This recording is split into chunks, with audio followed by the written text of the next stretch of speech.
o Messias, o Salvador. Nada melhor, né? Nada mais agradável do que esses dias. Esses dias são especiais demais. Eu espero que você, na sua casa, com a sua família, esteja vivendo o tempo do advento, nesse preparo especial para o Natal. Falando em notícia, você lembra de alguma notícia esse ano que tirou o seu chão, que colocou você diante do desconhecido? Se não foi esse ano, nos últimos anos, você lembra de alguma notícia assim, desafiadora na sua vida? Se você lembra, compartilha da pessoa do lado aí, qual foi essa notícia? O que lembrou, o que veio na sua mente aí de uma notícia que tirou o seu chão?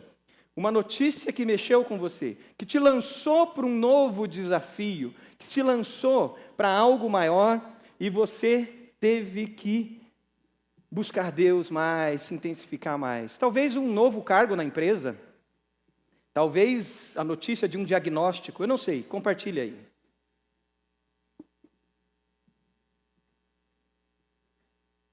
Você que está online, você pode comentar, colocar nos comentários ali, qual foi essa notícia que tirou o chão, colocou você diante do desconhecido.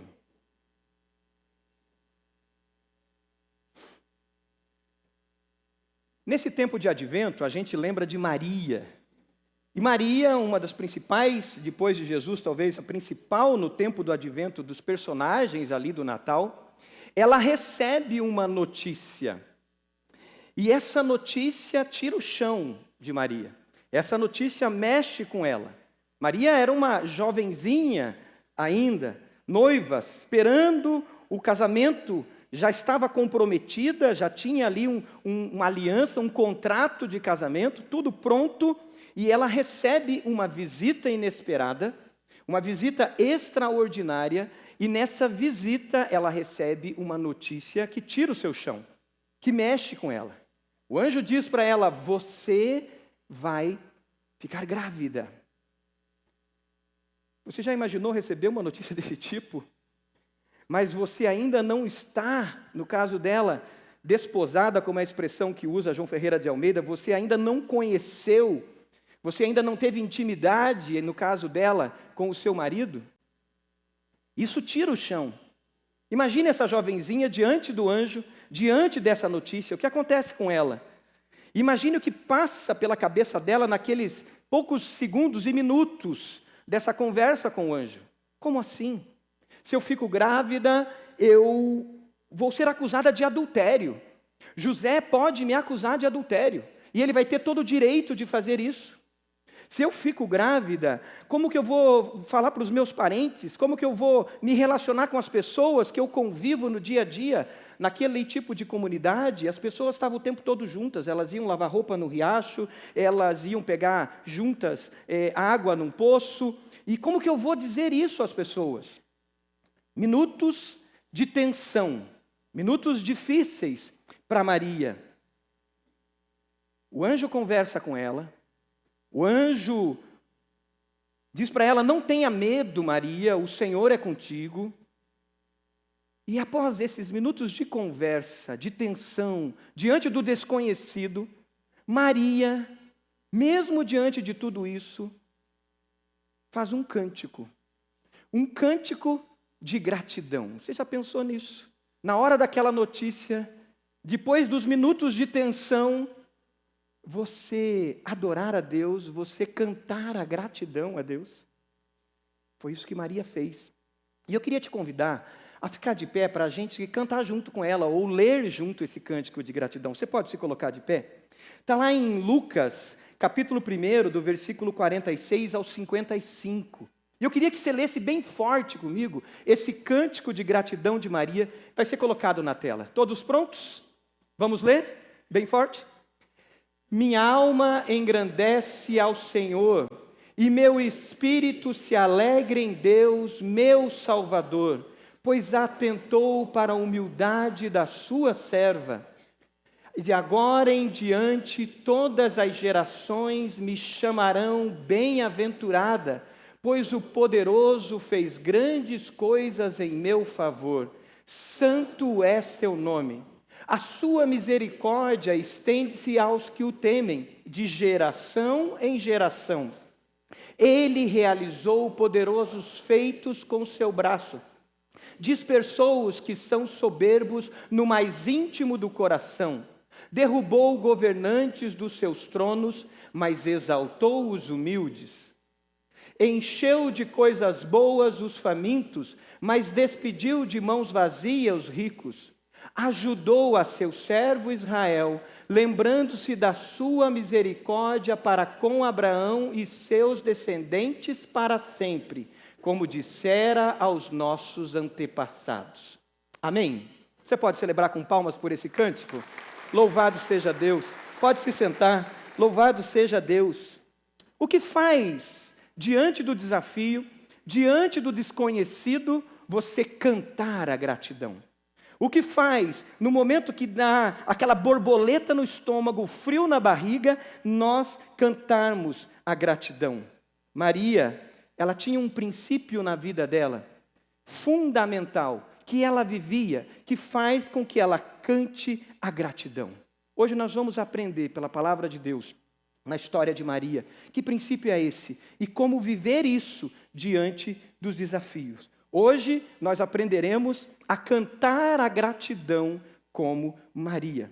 Gratidão é uma força poderosa em nossas vidas. Gratidão, ela traz em nós um espírito de fortaleza quando vivemos a gratidão. Essa gratidão em nossas vidas faz com que pessoas gratas sejam mais felizes, têm melhor saúde mental e física e constroem relacionamentos mais fortes. A gratidão, ela pavimenta o ambiente e traz uma atmosfera para o milagre de Deus nas nossas vidas. Mas o que faz com que Maria vivesse isso? A saudação do anjo já nos mostra um fundamento que dava base para que Maria vivesse e cantasse a gratidão. A saudação do anjo diz: alegre-se, agraciada, o Senhor é com você. O Senhor está com você. Isso está lá em Lucas, capítulo 1, do versículo 29, 28 em diante. Deixa a sua Bíblia aberta. Lucas 1, do versículo 28 em diante. O anjo chega para ela e diz: alegre-se, alegre-se, agraciada. O Senhor está com você. Você pode dizer isso para a pessoa do lado? Alegre-se, agraciado. Alegre-se, agraciada. O Senhor está com você. O Senhor está contigo. O anjo, ao dizer isso, ele traz à memória, ele traz a Maria a base da sua gratidão, que é a confiança em Deus, a confiança nele. E é a partir dessa confiança, desse fundamento, desse princípio, que Maria transborda em gratidão. Maria vivia uma profunda confiança em Deus. Mas como viver essa profunda confiança em Deus? Como viver isso diante dessa notícia que lança Maria para o desconhecido, lança Maria para desafios gigantes? A reação de Maria, ou as reações de Maria, mostram a sua humanidade, como eu e como você. Mostra a fragilidade daquela jovenzinha que existe em mim e existe em você. Se você olhar lá o versículo 29, Lucas capítulo 1, versículo 29, o texto diz que Maria ficou perturbada com as palavras. E Maria ficou pensando no que poderia significar aquela saudação. É natural, sim, ficarmos perturbados. É natural, nos momentos de desafio, na notícia que a gente recebe, a gente ficar assim. Recentemente, a minha família, nós recebemos uma notícia que tirou o nosso chão. Meu pai não estava bem, já bem fraquinho, emagrecendo muito. A gente tenta investigar o que está acontecendo. Um determinado dia ele fica muito mal, aquela correria para médicos, exames. E nesse dia, uma radiografia mostra uma mancha no pulmão dele muito grande. E tudo indicava pelaquela mancha que aquilo era um câncer. Desespero, preocupação, perturbação, aflição. Diante daquilo, Médicos, correria. Consultamos aqui o doutor Ricardo, que é aqui da igreja, consultamos outros médicos, manda para os amigos, parentes que são da medicina, todos dizem, isso é muito sério. Isso é muito sério. E a gente tentando descobrir o que está acontecendo. Foi uma notícia muito difícil para nós. Foram dias difíceis para nós. No final da mensagem eu quero falar ainda mais sobre esse testemunho. Não é fácil quando recebemos notícias assim. Talvez você está lembrando e sentindo o que aconteceu lá atrás com notícias que você recebeu assim. Mas somos humanos. Somos frágeis. Mas esses sentimentos não nos impedem de continuar confiando em Deus. Maria ficou assim. Ainda mais, ela teve medo. O versículo 30, Lucas 1:30 diz, o anjo disse a ela, não tenha medo, Maria, você foi agraciada por Deus. Não temas, não tenha medo, você é agraciada. Mas Maria receia, Maria titubeia, ela fica em dúvida. E no versículo 34 ela diz, como acontecerá isso? É natural as dúvidas, é natural as perguntas, se sou virgem. Mas mesmo diante desse contexto de dúvidas, aflições, no versículo final, versículo 38, do capítulo 1 de Lucas, ela diz, sou sua serva, Senhor. Eu aceito o desafio. Sou sua serva, Senhor. Que aconteça comigo conforme a tua palavra. Eu vou entrar no processo. Eu vou entrar. E como que ela entra? Com um cântico de gratidão. Sabe por que ela faz isso? A sua confiança está fundamentada num Deus que é cheio de graça. Esse é o segundo ponto da nossa palavra. Um Deus que é cheio de graça.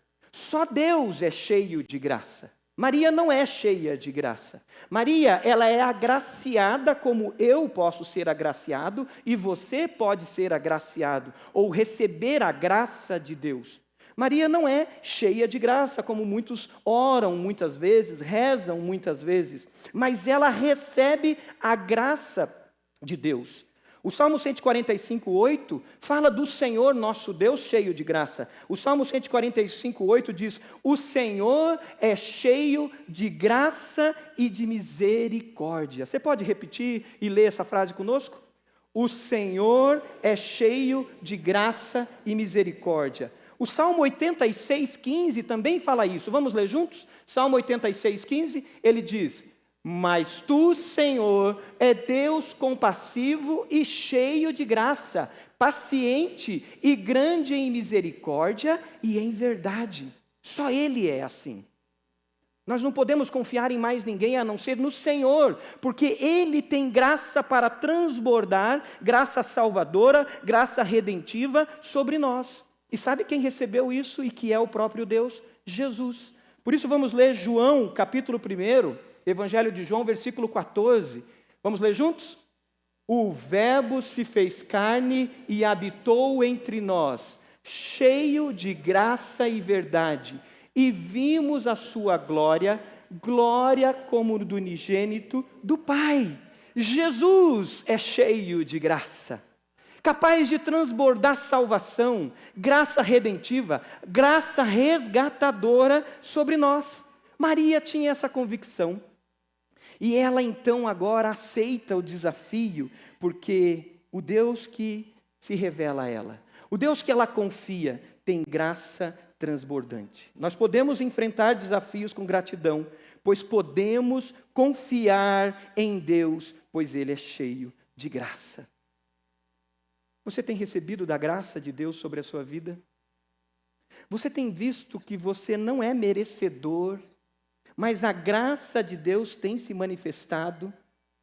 Graça, queridos, é a resposta de um Deus todo-poderoso a uma humanidade caída.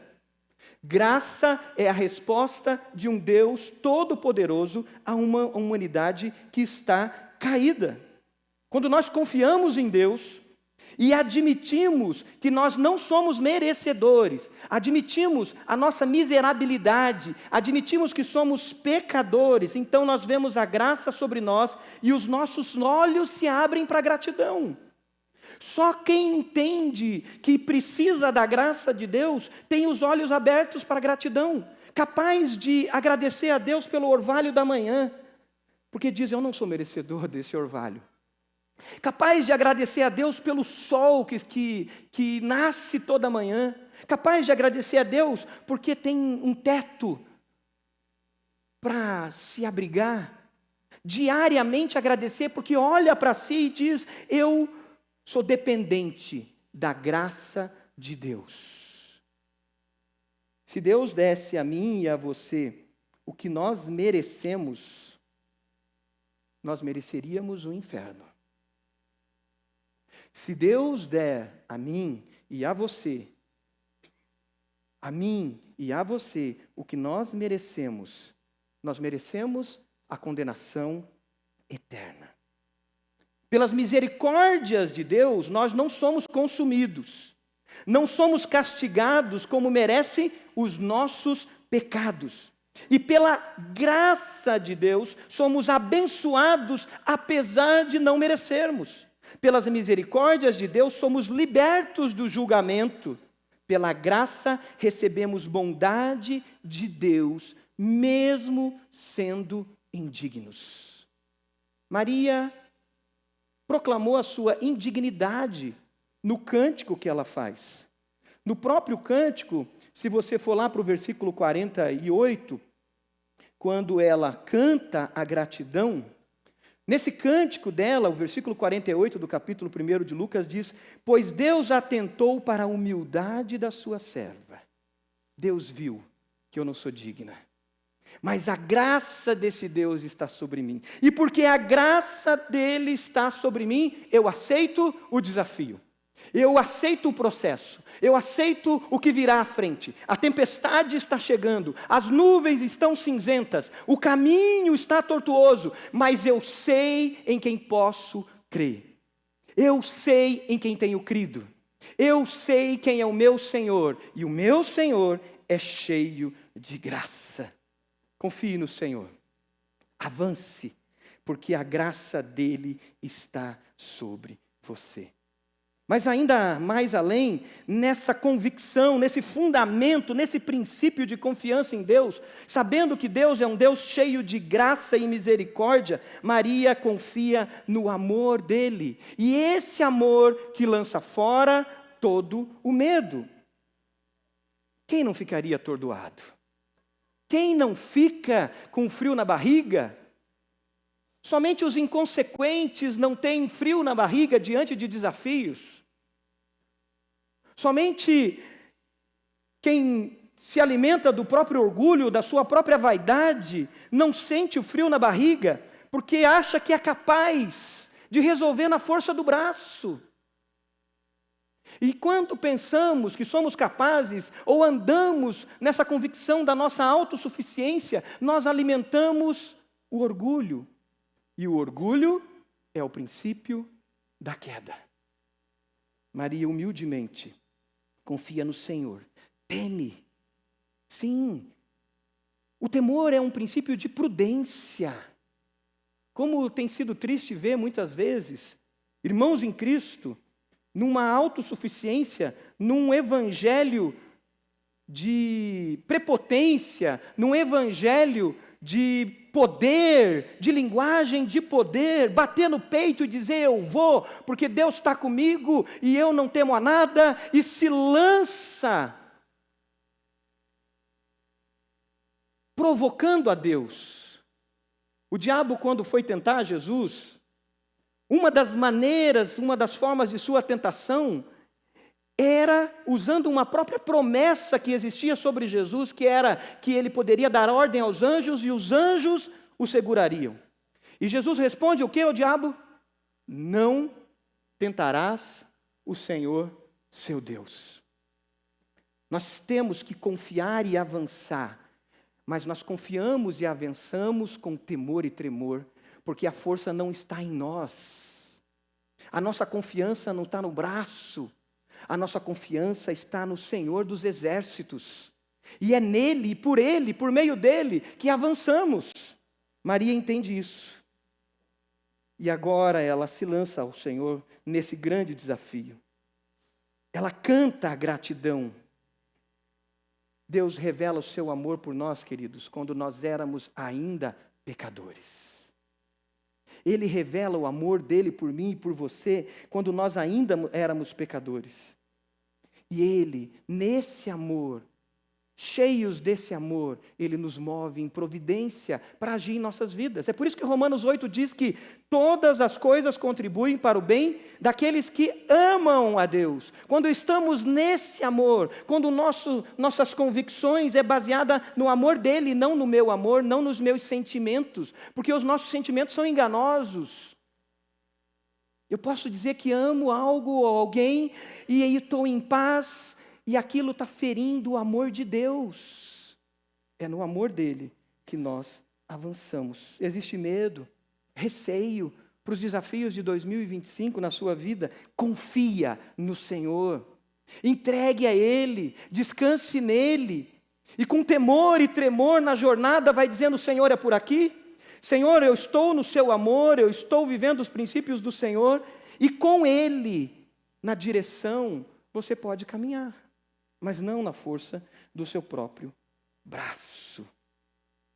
Avance na confiança no amor de Deus. Maria canta a gratidão, e nós podemos cantar a gratidão como Maria, porque nós podemos então confiar na graça do Senhor sobre nós. Não somos merecedores, mas Ele, por graça e misericórdia, vem ao nosso encontro. Podemos confiar no amor dEle sobre nós, que lança fora o medo.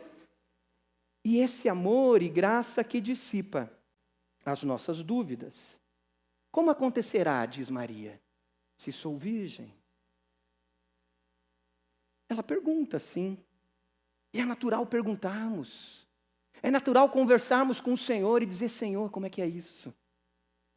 2 vezes nesse texto de capítulo 1 de Lucas, vai falar dessa questão da virgindade de Maria. Isso é muito importante, porque aqui está um dos fundamentos da nossa fé, como cristãos, discípulos de Jesus, que somos adoradores de Jesus. Por quê? Porque Jesus é o próprio Deus, o Verbo encarnado, o Verbo que se fez gente, a palavra que se fez ser humano como nós. É o próprio Deus. E Ele foi concebido pelo Espírito Santo. Se você não crê que Maria teve Jesus, que Jesus é o próprio Deus, e que ela vem conceber a Jesus, sem ter tido relação com José, você não entendeu um dos fundamentos da nossa fé. Jesus é Deus, o Senhor Todo-Poderoso. Mas Maria, como mulher humana como nós, não é imaculada. Ela é pecadora como eu e você. Ela concebe pelo poder do Espírito Santo. Jesus não é o unigênito de Maria. Jesus é o primogênito de Maria. Por quê? Porque Jesus teve irmãos. Se você for lá para Mateus capítulo 13, abra lá, Mateus capítulo 13, sublinhe, versículos 54 ao 56, vai falar dos irmãos de Jesus, acho que vai ser colocado na tela, Mateus capítulo 13, 54 a 56. Não deve ter, então abre na sua aqui. Não é este o filho do carpinteiro? A sua mãe não é Maria? Não é irmão de Tiago, José, Simão e Judas? Suas irmãs não moram aqui? Maria, depois de ter Jesus, concebido pelo Espírito Santo de Deus, ela vive a sua vida como uma mulher casada. E José cumpre os seus mandamentos, o mandamento da intimidade com a sua esposa. Maria cumpre esse mandamento e tem filhos. É por isso que ela tem dúvida, como eu tenho e como você tem. Por isso que ela passa por essas aflições como nós passamos. Mas ela aceita o Deus e o desafio que Deus traz sobre ela. Você crê que Jesus é o próprio Deus encarnado? Você crê que Ele é o Senhor dos senhores? Quando Maria pergunta e questiona, o anjo fala para ela de um sinal, que era a sua parenta, que ficaria grávida, Isabel, que era estéril. E o anjo diz uma frase muito importante no versículo 37, que vai ser colocado na tela e que eu queria que você lesse comigo. Versículo 37 de Lucas capítulo 1. O anjo diz para ela: pois nada é impossível para Deus. Você pode ler essa frase de novo? Pois nada é impossível para Deus. Nada é impossível o Deus Todo-Poderoso encarnar e nascer dessa mulher. Nada é impossível aquela parenta que era estéril ficar grávida. Nada é impossível diante do desafio que você tem. Nada é impossível para Deus. Confie nisso. Confie nisso. O Senhor está contigo. Nada é impossível para Ele. A questão dessa resposta do anjo para Maria, diante das perguntas que ela tinha, estava não no como, mas estava no quem. Muitas vezes nós queremos saber o como, e é normal. Mas se nós ficarmos correndo atrás do como, nós não vamos experimentar o milagre. Tem um limite disso. E nesse limite Maria diz: eis aqui a tua serva, faça comigo conforme a sua vontade. Não dá para eu saber o como. Maria não explica como foi isso. Maria não mostra, o anjo não mostra, a palavra de Deus não revela como foi isso. Porque o que interessa não é o como para Deus. O que interessa diante dos processos, dos desafios que a gente tem, não é o como, é quem. Quem está no controle. Pois nada é impossível para Deus. Eu lembro quando, 99, início de 2000, nós compramos esse terreno. Parecia impossível, intransponível aquela montanha, os desafios que tínhamos. Eu lembro de estar envolvido com a liderança da juventude, o Rodrigo Dias, a Dani Schwalbe, um grupo conversando, e a gente dizendo: como é que vai ser isso? A gente tinha pensado no como, porque prudência é importante. Mas Deus mudou totalmente. E o quem, que estava no controle de tudo, fez o milagre de chegarmos no que somos hoje, para a glória dele. Você pode celebrar com palmas? Nós chegamos onde chegamos por causa não do como, mas do quem. E sabe como foi isso? Teve mudanças de leis, de Estado, que foram feitas, que beneficiaram, né, Jarbas? E nós conseguimos avançar e chegar nisso, cumprir os compromissos que tínhamos. Porque o quem estava cuidando de tudo. Não fique preso ao como, confie no quem. Falando sobre o testemunho do meu pai, passou aqueles dias de aflição, difíceis, corremos atrás de consultas mais rápidas, consultas particulares. Um irmão da igreja indicou o irmão dele, que é médico no Erasto há mais de 30 anos. Fizemos exames, biópsia.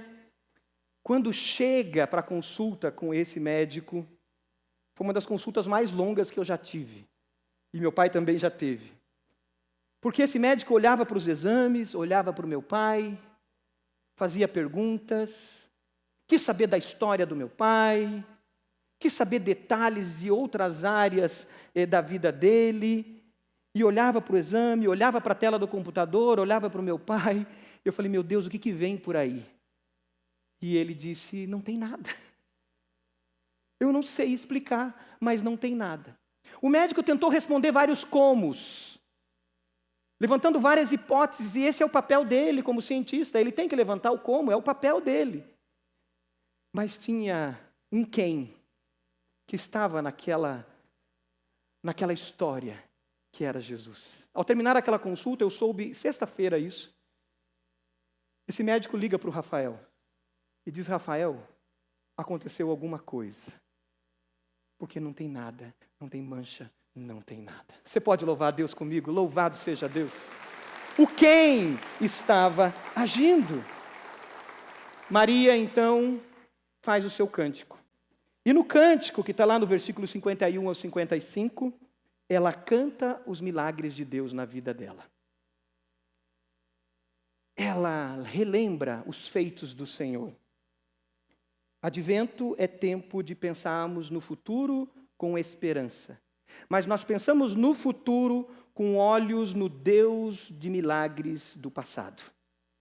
Porque Deus se revela.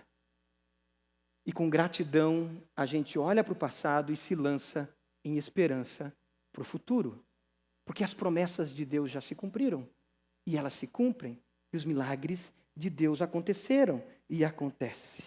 Você já parou nesse tempo de advento para fazer uma retrospectiva e levantar os milagres de Deus esse ano na sua vida? Mas não só desse ano, da sua história.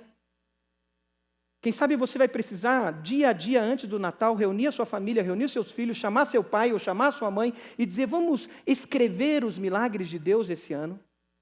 E não espere escrever coisas grandiosas, aquelas coisas do dia a dia. Você já fez isso? O chamado para cantarmos como Maria, a gratidão, começa quando olhamos para a nossa história.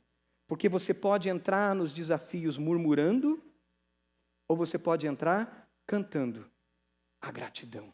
Lembra da canção? Quantas bênçãos, conta quantas são, recebidas da divina mão.